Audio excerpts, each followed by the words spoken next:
最近几天啊，台湾同胞这个词啊，在简中推特上引起了一场不大不小的争论啊。事情的起因啊，是一个叫二大爷的人在油管上做了一期关于移民的节目。这二大爷就是我们上个星期采访的那位邓警官啊。他这个节目做完之后呢，就有一个中国大陆的人在下面评论，结果有一个台湾人就在他的评论下面说，来自台湾的朋友给大陆的朋友点赞。这个大陆人呢就连忙回复了一条说感谢台湾同胞。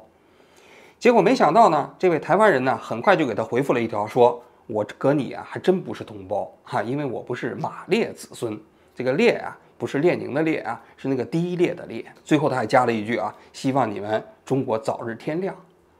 这个评论呢被二大爷看到之后呢，他就写了一个长推，他就认为啊，实际上这个中国大陆人啊给台湾人说感谢台湾同胞的时候，表达的是一种善意，但是没想到这个台湾人的回复啊非常无理呀，甚至也怎么说呢，非常狭隘啊。他的一个观点在那里讲，台湾人是把中共对台湾人的打压把这个情绪啊释放到了普通大陆人身上。而事实上，中国普通的大陆人呢，并不是人人都是马列子孙，很多人也不愿意让中共统治啊。按道理来讲，台湾跟大陆的这个国民啊，都是中共统治的受害者。那你为什么把你对中共的不满释放到普通的大陆人身上呢？这没道理啊！而且他有些话最后说的还挺难听的啊，很多台湾人叫独立无胆儿，民主无量。他的这个文章发表完之后呢，在推特上就引起了一场蛮大的争论。有些人就认为啊，这个大陆人管台湾同胞叫台湾同胞，这个没问题，就是善意嘛。但是也有很多人认为，人家根本就不把你当同胞，是不是？你凭什么管人叫同胞啊？这本身就是一种冒犯啊！主要是这两种观点啊。我呢没有参与这种讨论啊，但我个人觉得这个现象挺有意思的。我相信啊，那个大陆人呢管台湾人叫台湾同胞的时候，就是出于一种善意，觉得管你叫同胞就相当于叫老乡一样嘛。但是对方实际上不愿意接受这种善意啊，这挺有趣的。为什么台湾人表现出来的对大陆人的这种善意拒人于千里之外的这样一种态度呢？为什么会这样呢？我觉得这个呢挺值得探究的。为什么会形成这种局面？这种局面背后啊的成因又是什么样的啊？所以我们今天就来讲一讲这个话题啊。首先我们谷歌一下什么叫同胞啊？同胞就是指一家的几个孩子，比如手足同胞啊，这是一个含义。另外一个含义就是一个国家的人或者是一个民族的人也可以称之为同胞啊。其实这个词啊，在我看来啊，有很强的历史性，因为其实我们中国现在用同胞的时候很少，但它民国的时期啊，同胞这个词啊使用的非常频繁。那个时候你看歌曲啊，这个演讲的时候经常喊4万万同胞啊，同舟题盖，跟日本人做斗争啊，打倒日本帝国主义啊。国中民同胞们，全世界爱好和平的人士们，今天我们的胜利了。其实这种词的时代性啊是挺有意思的啊。你比如说阁下这个词，现在我们人也不用了，但民国的时候非常常用。比如先生啊、小姐这种词，在民国的时候也非常常用，现在也不用了啊。现在小姐这个词虽然用，但基本上已经转译了。同胞这个词也一样，在建国之前非常普遍，但建国之后啊，渐渐的它就很少使用了，而且慢慢的它的使用语义也就狭隘化了，基本上用在中国大陆之外没有统一地区的这一部分人民的称呼，比如叫台湾同胞、港澳同胞、海外侨胞啊，这个就是一个固定的用语啊。建国之后啊，中国大陆啊出版过几次啊叫《告台湾同胞书》，最早是1950年啊，那个时候提出来一定要解放台湾。1958年的时候，大金门毛泽东还专门写过一篇《告台湾同胞书》。1979年的1月1号啊，当时叶剑英做全国人大委员长啊，出版了第3次《告台湾同胞书》啊。那次《告台湾同胞书》我还有印象啊，就第一次提出来海峡两岸要结束敌对状态，双方开放3通，然后呢能进行双方政党之间的谈判等等啊。在我看来啊，这一次的《告台湾同胞书》啊，基本上是向普通的台湾人喊话，而此前的2次《告台湾同胞书》都是把台湾同胞也当作国民党当局来对待的。那么这个《告台湾同胞书》里头啊，有一个核心的含义啊，就是海峡两岸的人都是中国人，而且国家应该统一嘛，这是第3次《告台湾同胞书》的核心内容。那紧接着我们就要问了啊，实际上关于台湾同胞这个词啊，我们往前推究的话，那么它真实的问题就是大陆和台湾到底算不算是一个国家？大陆和台湾人民啊，算不算是一个国家的人民？如果他们就是一个国家的人民，实际上大陆人管台湾叫台湾同胞就没问题。如果根本就不是一个国家的，那你叫台湾同胞肯定就不合适，对吧？那么呢，这个问题我们又分为几个层次啊。首先，我们从法律层次来看啊，大陆的法律把台湾当作是一个国家的吗？那显然是啊，因为大陆的宪法就规定了，台湾是祖国神圣领土不可分割的一部分。那台湾人民肯定也是属于中华人民共和国的公民嘛。你现在台湾人到大陆办身份证都可以啊，虽然你也要拿个台胞证啊，但是现在你允许在大陆啊办大陆的身份证，也就是说，大陆的法律从来都是把台湾人当作是中国人，尤其是当作中华人民共和国的公民啊。虽然台湾人不愿意啊，说白了就是要让台湾同胞享受跟大陆同胞同等的待遇，就是要让台湾同胞享受跟大陆同胞同等的待遇。那反过来我们再讲了，那台湾的法律啊，把大陆人当作中华民国人吗？当作台湾人吗？这是一个很重要的问题啊。其实啊，就这个问题呢，前不久还真就发生了一个案子。这个案子啊，其实挺有意思的，在台湾的法院判决啊，中间就涉及到大陆人是不是中华民国国民的这么一个问题。在大陆担任乐团总监的38岁前姓男子，2018年8月独自到台湾骑单车环岛自助旅行，不过经过鹿竹区时被人发现他倒在路边死亡，当时判定是电击死亡。前姓男子的家2018年的8月12号，大陆有一个姓钱的，就是作曲家、指挥家啊，他到台湾去旅游，骑自行车环岛游。结果8月16号这一天呢，他在高雄市骑行的过程中天降大雨，结果呢，他在路过一个电线杆的时候啊，那电线杆漏电，直接他就触电身亡了，这一个悲剧事件啊。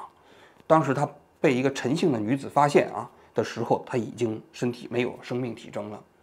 那他家人就不能接受啊，因为这个姓钱的指挥家啊，他只有30多岁，而且家里又是独生子女啊，他们就委托台湾的律师把中华民国政府告上了法庭，要求进行国家赔偿。因为你这个电线杆漏电嘛，然后你有责任嘛，对吧？然后人家骑自行车的过程中间，你把人电死了啊！这个官司就台湾的高雄地检署接办的。接办过程中间，这就面临一个法律问题啊。台湾的国家赔偿法有2个规定，要想实行国家赔偿，第一，你是中华民国的国民；第二，如果是外国人啊，那就需要这个国家啊跟台湾之间有一个互惠条例。中华民国的国民在你们国家，如果是出了事情的话，你把它等同于本国国民，可以申请国家赔偿。那么呢，中华民国就把你们国家的国民在中华民国范围内啊出了事情之后，也可以申请国家赔偿，互惠原则嘛。但是问题来了，这个钱姓男子啊来自于中国大陆，那么中国大陆的人算不算中华民国的国民呢？这个官司在审的过程中啊，这台湾的法院呢，就给法务部啊，还有这个台湾的陆委会啊，就发函说这事情麻烦了，是不是？这到底算不算是中华民国的国民呢？最终啊，函发到陆委会之后啊，陆委会法务局啊，就给高雄的法院发了一个回函，说根据法律解释啊，大陆的居民呢，还真就算中华民国的国民。于是呢，这高雄的法院就根据这样的一个回函解释啊，就判定，就是这个钱姓男子啊，符合台湾的国家赔偿的条例。最终判赔是483万台币，大概就折人民币是100几万块钱啊。依照宪法增修条文第11条，还有《两岸人民关系条例》第1条跟第2条的规定，中华民国分为自由地区跟大陆地区。那大陆地区人民也是视为中华民国人民，大陆地区人民是适用我们国家的国家赔偿法。这案子本身呢，当然不重要啊，但重要的是这个判决本身，它认定大陆人就是中华民国的国民。但是这个判决一出来之后，在台湾社会可闹翻天了啊！很多人说，怎么大陆人变成中华民国的国民了？那还得了？于是很多人都说，你行政院你到底怎么搞的？于是呢，就把行政院给吓坏了。行政院呢，就专门出台了一个行政解释说，那是30年前的解释啊，以后不能再用了啊。中华人民共和国的这个国民不是中华民国的国民。这个相关机关在30年前的这些函释呢，已经不合时宜了啊，那个也不符合现行法律的规定啊，所以呢，我们为了要使两岸人民的权利义务能够有更好的规范呢，我们陆委会呢也审视了相关的内容，然后做出了这样的一个决定。那我们希望这样的一个内容的修正以后呢，我们能够避免这一个持续引起不必要的这一个困扰，也能够避免呢国人或者是国际上的误解。谢谢。但是他这个解释之后，很多法律界的人就出来说，行政院的这个解释实际上是违宪的。为什么是违宪的？其实我在这里给大家简单解释一下。台湾的宪法实际上就是中华民国宪法嘛，那国土面积还是个海棠叶呢，是不是？整个大陆台湾都属于中华民国的领土范围。后来李登辉上台之后他为了推行民主化，大家都知道他就增设了一系列中华民国宪法增修文。这个增修文开篇就讲为了在国家统一之前台湾地区实行民主化改革，所以制定了这些本法。这里头开篇第一条就是在自由地区这投票无权更改中华民国的疆域。也就是说，你台湾地区的这个投票你是不能更改中华民国固有之疆域的。中华民国固有之疆域就包括大陆地区和这个台湾地区。但是呢，大陆地区和台湾地区呢，就是治权仅及台澎金马但是主权是涵盖整个大陆地区的。这是中华民国的增修文条例那紧接着他又规定了，那在国家没有统一之前呢，大陆地区的人民和台湾地区自由地区的人民他们之间文件如何处理来往怎么处理呢？后来呢，台湾就制定了一个法律叫做《两岸人民关系条例》。它定义呢，就所谓的台湾地区指的是台湾台澎金马这个地区而大陆地区呢，是指的是除掉台澎金马之外的中华民国的领土。紧接着他又说，大陆地区的人民是在大陆地区涉及的有户籍的人民，台湾地区是在台澎金马地区有户籍的人民那你根据这4条定义，你可以看出来那大陆人民实际上按照台湾的《两岸人民关系条例》来讲它是属于中华民国领土之下的这个国民。虽然他没有治权但是你台湾的《两岸人民关系条例》认为所有大陆地区都属于中华民国领土嘛？那你中华民国领土上的人民，理论上来讲，那可不就是中华民国的这些国民吗？所以很多人都在讲，实际上行政院的这个行政解释是违宪的。当然了，虽然是违宪的其实也没人管我其实在这里讲一句话，大陆和宪法和台湾的宪法实际上都是个笑话。大陆的宪法就不用我讲了因为那里头规定一切主权属于人民什么什么之类的，肯定是个笑话吗？台湾的宪法现在基本也是个笑话为什么呢？因为台湾的宪法继承于中华民国的宪法，但是经过这个国民政府迁台之后的70、80年台湾社会的政治文化族群已经发生了天翻地覆的变化，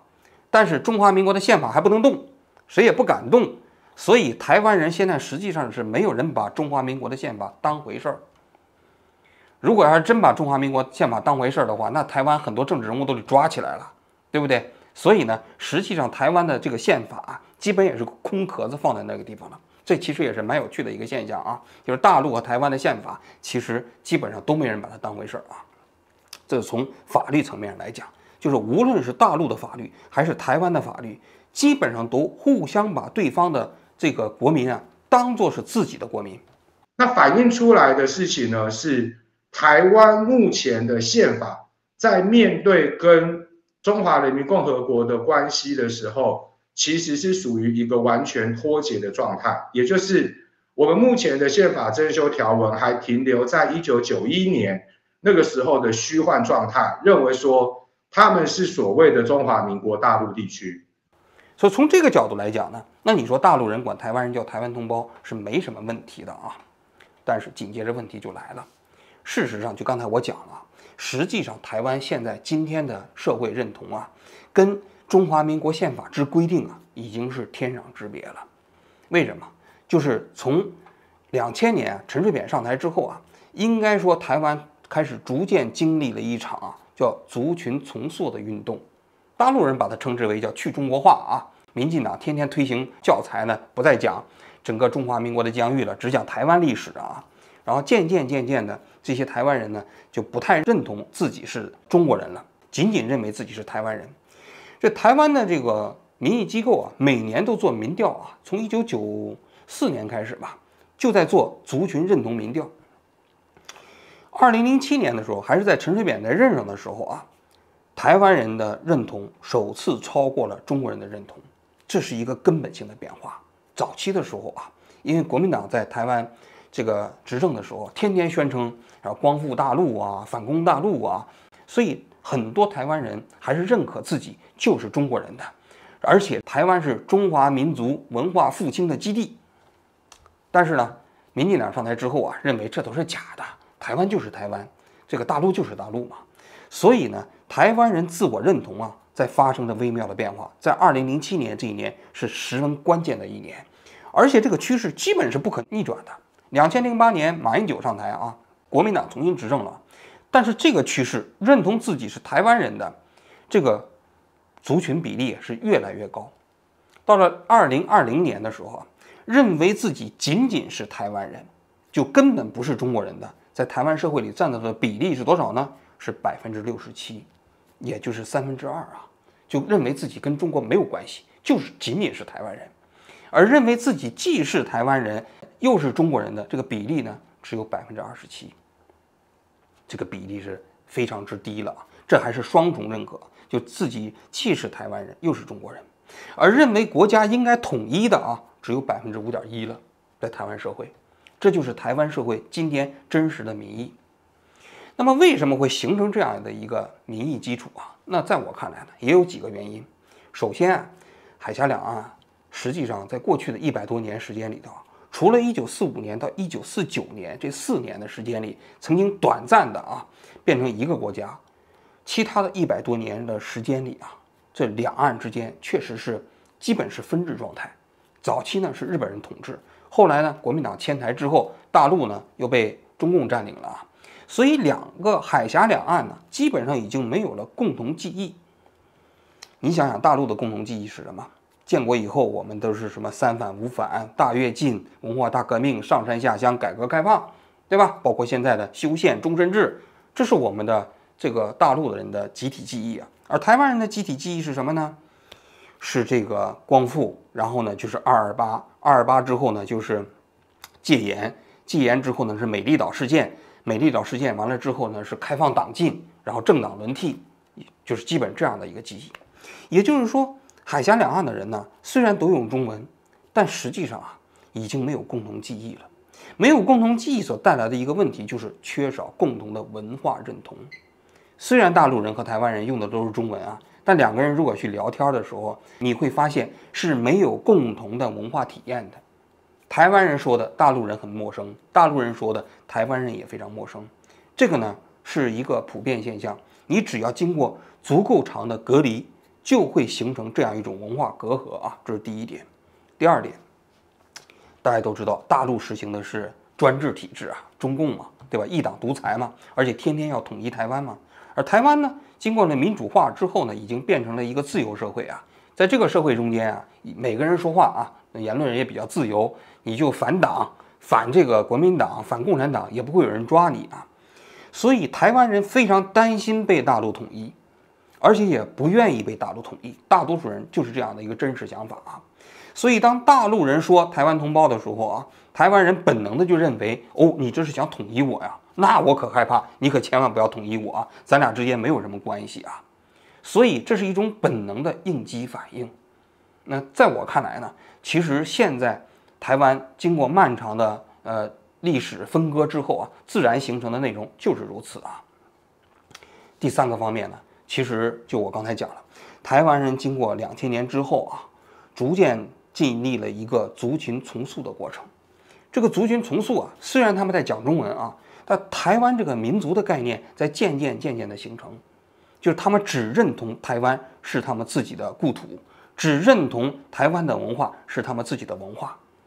那个中国的概念离他们渐行渐远。如果是历史中国，他们还有文化亲缘性，比如说在讲《三国演义》的时候，讲老子的时候，讲孔子的时候，他们其实没有什么疏离感。但是讲到当下中国，他们已经完全没有认同感了。他们不认为台湾是中国的一部分，他们认为台湾已经形成了自己独特的文化。那么这个确确实实啊，客观来讲是一个立国的基础。但是啊，我最后要讲啊，就像历史上大英帝国跟美国的这个北美殖民地当时一样啊，虽然双方讲的都是英语啊，但最终这个北美殖民地的人打响了独立的第一枪啊，这北美大陆建立了美利坚合众国啊。但是台湾有没有可能在台湾建立起来一个台湾的共和国呢？我觉得在文化层面上、族群认同层面来讲是没问题的。但是问题是啊，台湾面对的是一个那么庞大的大陆，中共这样一个政权啊，而且啊，在中国大陆上，你去可以做一次民调啊，不仅仅中共政府啊，普通的中国人愿意让台湾独立的这样一种民情民意啊，也非常可怜，也非常非常少。所以台湾能否独立啊，可能还真就不仅仅取决于台湾，还取决于其实大陆是否允许它独立。如果大陆不允许它独立，台湾实际上就是以这种姿态跟大陆打交道啊，实际上是非常危险的。这是我的客观陈述啊。从我个人角度来讲，台湾真的变成一个独立国家，我完全能接受，你知道吧？因为这世界上有2个华人国家也挺好的啊。但是我在这里仅仅想提醒的是，这个其实要想走这条路非常之难。孙中山先生说过，统一是中国全体国民的希望，能够统一，全国人民便享福；不能统一，便要受害。他们有自己的想法吧，他们开心就好。他自己在想象。所以你不觉得两岸有一家亲吗？不可能，思想上面可能就不是那么合吧。觉得台湾是个体的，觉得他们不尊重我们。希望两岸统一吗？希望，非常希望，希望。为什么？我觉得，就大家都是一家人，都应该是祖国的一部分。从很多年前来讲的话呢，它这个就是中国的一部分嘛，对吧？这个不可能说让别人给它分割了，这个是我个人看法。统一呢，肯定是迟早的事儿，就那是时间的话，那咱都不好说了。节目的最后啊，我还想再讲一点啊，就不管海峡两岸未来的政治走向如何啊，将来大家是一个国家统一，还是2个国家分别独立啊，我觉得作为普通人来讲，双方的交往啊，都应该是充满善意的，因为毕竟大家都讲中文嘛。就是即便不是同胞，也算是同种嘛。那么，比如说大陆这个观众啊，他说台湾同胞的时候，即便是你可能不太愿意把对方看作是同胞，但我觉得也没有必要称对方为马列子孙嘛。因为毕竟是给台湾人制造恐惧的是中共当局，并不是普通的大陆民众啊。对于很多大陆民众来讲，他们对中共的统治也并不满意啊，他们实际上也深受其害啊。所以我觉得彼此双方互放善意这一点呢，特别的重要。而且啊，你要知道，就算将来兵戎相见的时候，其实打仗的也都是一些普通人呐。如果彼此这些民众之间没有仇恨啊，互相都能释放善意啊，或许他还能枪口抬高1寸呢。在这方面，我觉得台湾的民众啊，其可能的确需要啊做一点改变。你比如说啊，就在几年前，大陆流行新冠肺炎的时候啊。一开始大家都把它称之为武汉肺炎，后来啊，世界卫生组织就专门来讲，他说不能把它称之为武汉肺炎，因为把它定义为新冠肺炎。全世界啊，大家都改了，都不管它叫武汉肺炎了。但是我看台湾的节目的时候，台湾的电视上那些嘉宾啊、主持人呢，还是一口一个武汉肺炎，包括台湾的政治人物在接受采访的时候也说武汉肺炎。那我个人觉得这就不太合适了。因为这个你投射的就不是中共当局，投射的是大陆武汉地区的人民，你是在进行一种地域歧视啊。那这种歧视啊，那我觉得就跟你这个民主体制本身格格不入。按道理来讲啊，民主应该激发更多人的善意，激发更多人对其他人的尊重。那么如果因为大陆当局对台湾人有这种政治高压，有这种军事恫吓啊，就把这种情绪投射给普通的大陆人来说，那大陆的普通人该承受这一切吗？我觉得他们也不应该。所以我个人觉得啊，双方的民众之间首先进行一种互有善意的交往啊，不管在政治层面上如何纷争，这都是最重要的一点。好，我今天就讲到这里，谢谢大家。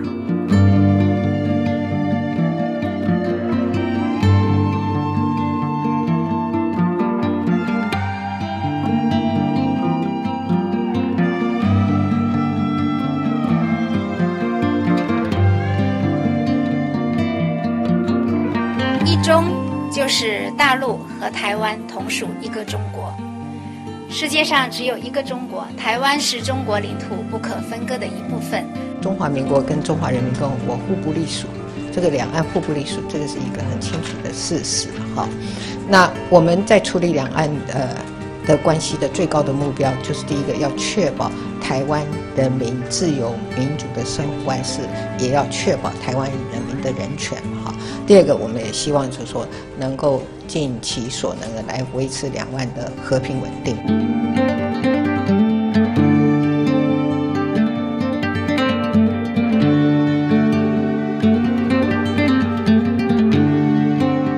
本身台湾就是中国的一部分呀，统一呢肯定是迟早的事儿。我自己也有去中国旅游过的就是经历，我觉得那边的人的确是还不错，你可以跟他聊天，但是就聊到政治这一块，可能就是因为有党有他们的历史，他们的就是学到的文化，他们的看法就跟我们很不一样。